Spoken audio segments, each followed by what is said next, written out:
السلام عليكم ورحمة الله وبركاته. فيديو جديد والنهارده ان شاء الله جاي اتكلم معاكم عن خاطرة جت في بالي، فعايز اقول لكم الخاطرة ديت لانها مهمة جدا جدا جدا جدا جدا. وهي ايه بقى؟ وهي خاطرة سمعتها من دكتور محمد الغليظ، حتة كن انت تكن هي. كن انت تكن هي. انت دلوقتي مثلا اللي اتفرج عليا نفسك في زوجة صالحة، نفسك ان شاء الله السنة دي او السنة الجاية او اللي بعدها ربنا يا رب يزوجنا كلنا، نفسك في زوجة صالحة، وانت هكذا برضو نفسك في زوج صالح. طب ايه الحل يا عم خالد؟ الحل ان احنا ندعي ربنا. تمام زي الفل، انا معاك في دي، ان احنا بندعي يا رب بزوجه صالحه، يا رب زوجه صالحه، يا رب زوجه تكون كذا وكذا، وتكون يا رب بتخشاك وبتحبك وتتقي الله وهكذا والكلام الحلو ده. بس احنا يعني ده كويس وده جميل، بس احنا ناسيين اهم حاجه. وهي ايه بقى اهم حاجه؟ كن انت تكن هي. عايزين بقى نشتغل على كن انت. لا، كن انت شويه. يعني ايه كن انت؟ يعني ان انا وانت نربي نفسنا ان احنا فعلا نكون ازواج صالحين. انت عايز زوجه صالحه، هتاخدها بس لما تعمل الشرط الاساسي ان انت تكون اصلا زوج صالح. تصدق انا ما خدتش بالي من الحته ديت خالص، ما خدتش بالي من ان انا اصلا اكون زوج صالح. ايوه بقول لك، ما انت ما خدتش بالك منها وانا كمان برضه ما خدتش بالي منها. فانا عايزك بقى تبدا من النهارده تقول انا هبقى زوج صالح علشان خاطر ربنا سبحانه وتعالى يرزقني زوجه صالحه. وانت كمان قولي انا هبقى زوجه صالحه عشان خاطر ربنا سبحانه وتعالى يرزقني زوج صالح. طيب السؤال المهم، احنا عرفنا خلاص اهو، سؤال اهم من ده بقى، ازاي اكون زوج صالح وازاي تكوني زوجه صالحه؟ الحل بكل بساطه وسهل جدا جدا جدا. اول حاجه ان انا احافظ على الفروض بتاعتي، 5 فروض بصليهم في وقتهم في ميعادهم. مش انت نفسك مراتك تبقى بتصلي كل الفروض؟ ابدا انت بقى صلي كل الفروض. ايه كمان؟ والله نفسي مراتي يكون عندها تقوى لله عز وجل، وتكون عندها مراقبه لله عز وجل، وتكون فعلا بتخاف من ربنا وبتعظم ربنا. انت كمان اعمل كده، خلي عندك تقوى وقرب من ربنا سبحانه وتعالى. القران، نفسي مراتي تكون بتقرا قران ويكون عندها ورد من القران. فين ورد القران بتاعك؟ محافظ عليه ولا مش محافظ عليه؟ صلاه الفجر بتصليها ولا لا؟ نفسي مراتي تكون بتصلي الفجر وهو اصلا ما بيصليش الفجر، يعني هو اصلا بيضيع صلاه الفجر. ازاي ربنا هيرزقك بزوجه بتصلي الفجر وانت اصلا ما بتصليش؟ يعني اعمل ايه؟ ابدا اصلي الفجر واواظب على صلاه الفجر. اشتغل على دي، اشتغل انت تكون فعلا زوج صالح. اي حاجه انت نفسك تكون في مراتك خليها فيك انت الاول.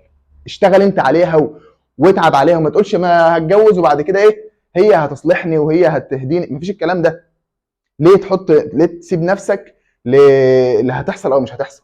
هو كله من عند ربنا سبحانه وتعالى، وممكن ده يحصل وبيحصل مع ناس كتير، بس برضه مش هو ده الاساس. لا، الاساس ان انا فعلا اكون زوج صالح. فهي دي بقى دي اللي احنا عايزين نشتغل عليها كلنا، ودي الحاجه اللي انا عايز افكرك بيها، ان انت تبدا تحط لده خطه وتحط لده قرار. وفي حاجه برضه كمان، العلم الشرعي.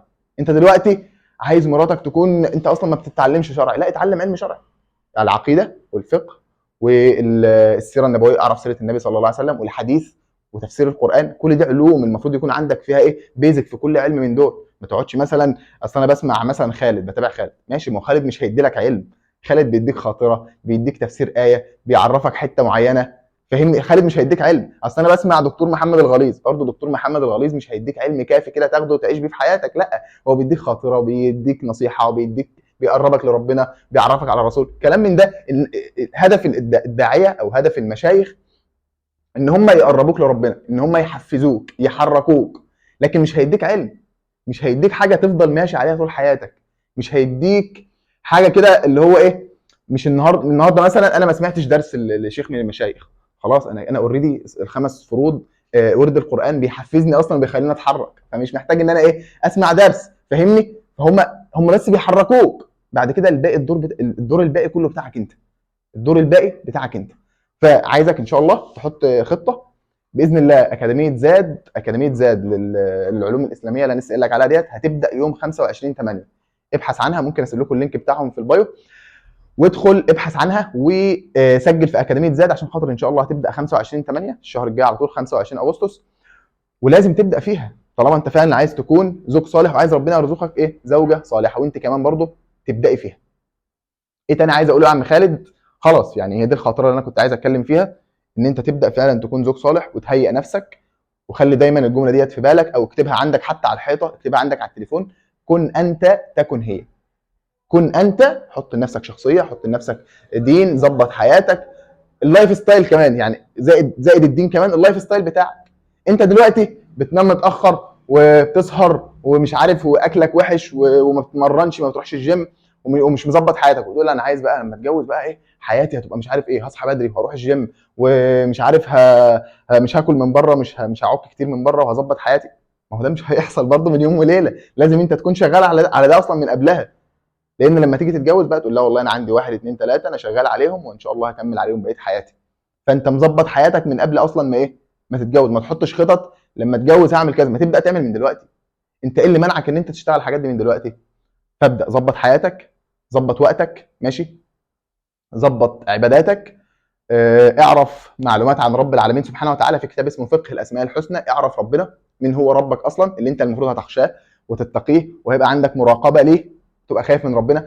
هيبقى عندي خوف من ربنا ازاي وانا ما اعرفوش؟ هو ده السؤال المهم بقى، انا ازاي هيبقى عندي خوف وتقوى لله وانا اصلا ما اعرفش مين ربنا؟ انا ما اعرفش مين ربنا الرحيم، مين الكريم، مين العظيم، مين الملك، مين الاول والاخر والظاهر والباطن. دي اسماء ربنا وصفات ربنا. يعني اعمل ايه؟ ابدا اعرف اسماء ربنا، تعرف على الله، اعرفها. في كتاب سهل جدا وحلو اسمه لانك الله، الجزء الاول والجزء الثاني، اقراه هيفرق معاك جدا.